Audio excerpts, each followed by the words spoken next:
this one's going to linger. Get comfortable. Let the cold fade away. Slow down. Breathe it in. And when you're ready, baby, dream of a new life.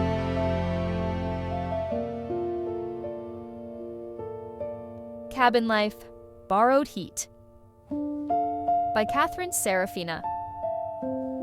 Chapter 2, Division of Labor.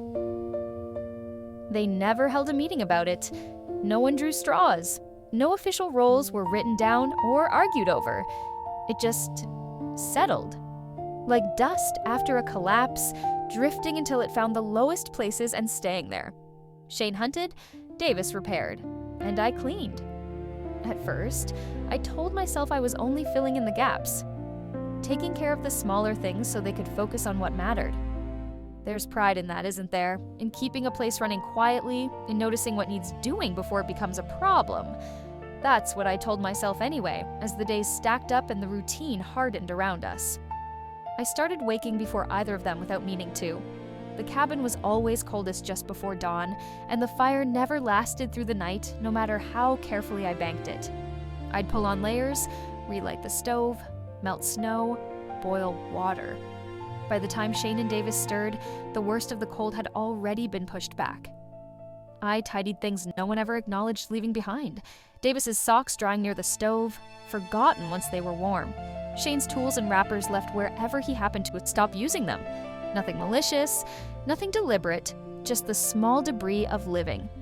I picked it all up, folded, sorted, reset the space the way it needed to be, and they noticed. Not all at once, not with speeches, just with glances, pauses, small shifts in expectation. Meals were ready when they came in. The cabin looked the same every morning, orderly in a way it hadn't been before. Things were where they were supposed to be. "You're getting good at this," Davis said one evening, nodding toward the stew I'd managed not to burn. "You sure you weren't a housewife before all of this?" Shane added, half laughing, half serious. I smiled, awkward but pleased despite myself. Compliments were rare up here. Even the sideways ones felt valuable. It's strange how quickly habits turn into identity. One day you're just helping out, and the next, you're the one everyone expects to do it. Without asking, without thanking, but with something like appreciation behind their eyes. They didn't mock me, not really. They praised the cooking when it was good. They noticed when the floors were swept without being asked. When I started labeling the supplies so we wouldn't waste time searching for things, they commented on my handwriting. Davis called it delicate, like that was an observation instead of a judgment. I wasn't sure how I felt about that, but I didn't stop labeling things either. After the routine had settled in, Shane pulled me aside one afternoon. "We've got to talk about sustainability," he said one afternoon, voice serious. "Food?" I asked, already running through numbers in my head. "That too, but labor, efficiency, roles." He didn't sound angry. He sounded practical. That almost scared me more. I braced myself anyway. For criticism, for correction, for being told I wasn't pulling my weight after all. "You're better in here," he said. "That's not an insult. You're just smoother with routines, systems. You make this place work." I nodded, trying not to look relieved, trying not to show how much I needed to hear that I wasn't a burden. But something about the way he framed it lingered. It wasn't just about chores. It felt like he was fitting me into a shape he'd already decided on. Something quieter, something easier to place than the version of me that used to exist. That night, I found a folded apron on my bed, floral print, nothing fancy, no note, no explanation. I didn't put it on, but I didn't give it back either. The teasing kept pace with the chores. It wasn't constant. It wasn't cruel. It came in pieces, threaded through the day like background noise. Davis nudging my side once while I was bent over the table, joking that I had the hips for a housekeeper. Shane laughing it off and adding that a uniform might help morale.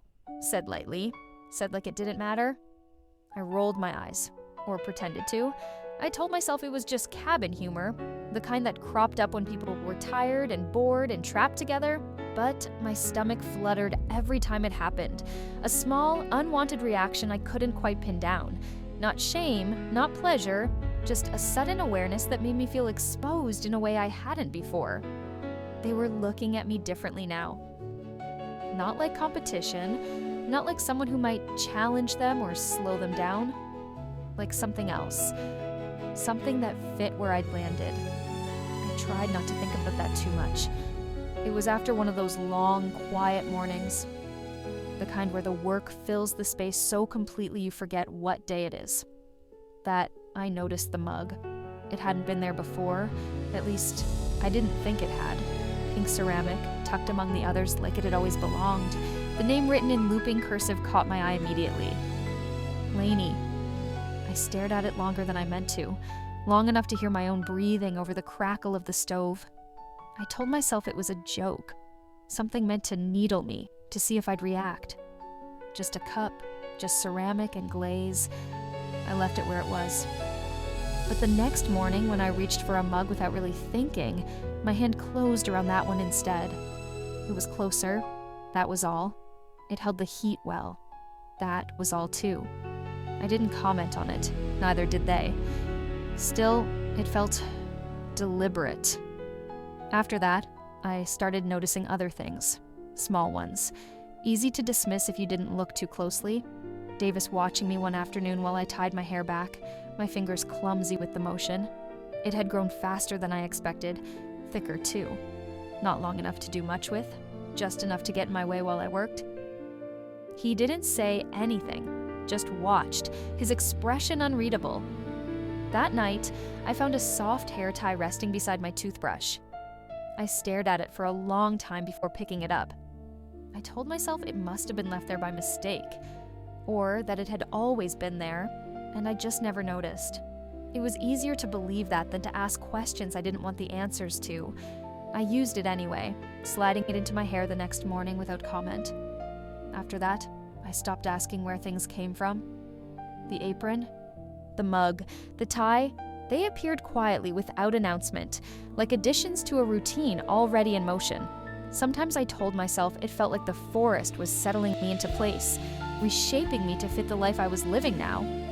Other times, I knew better. It was them, or maybe it was all of us, together, letting things shift because pushing back felt harder than letting them settle. I still told myself I had a choice, that I could say no, that I could leave the mug untouched, fold the apron away, toss the hair tie into the fire, and watch it melt. I imagined doing it sometimes, imagined the relief of the decision. But I never did. Part of me wondered what would replace those things if I did, what the next step would be, and part of me, the part I didn't like thinking about, didn't hate how things were changing. There was a rhythm to it now, a quiet domesticity I never would have imagined for myself. I set the table before they came in from the cold. I brushed mud from their boots before it dried. I noticed when Shane's coat tore at the seam and patched it with a sewing kit I found tucked into a drawer, my hands steady as if they'd done it before. They never asked me to. They just let me.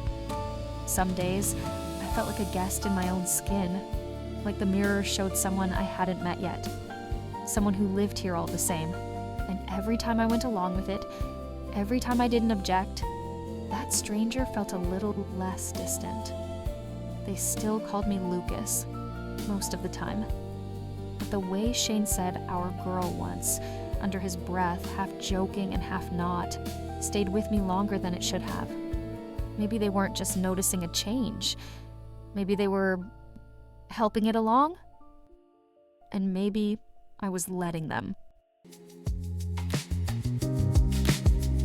Thank you for watching. I hope you're enjoying Lucas's journey. Still lost in the dream, aren't you? Don't worry, I've got plenty more where that came from. Sweet, sexy, transformative little dreams. All just a click away. And if you're craving the naughty versions, the ones too hot for YouTube, you know exactly where to find them. On my Patreon. I'll be waiting